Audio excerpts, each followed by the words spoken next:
Isang sunog po ang naganap kanina sa Haro, Iloilo. Siyam na classroom sa isang elementary school ang natupo. Wala namang nasaktan sa sunog pero kasamang naabo ang mga mahalagang dokumento ng mga estudyante. Makibalita tayo sa telepono kay Alessa Kimsing ng GMA Iloilo. Alessa.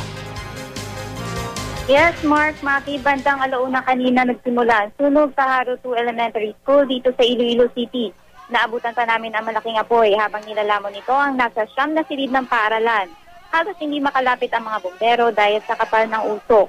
Gawa sa light materials sa mga classroom, kaya mabilis na kumalat ang apoy. Pasado 2:00 na nang magdeklarang fire out. Wala namang nasaktan sa sunog pero napinsala ang ilang mahahalagang dokumento.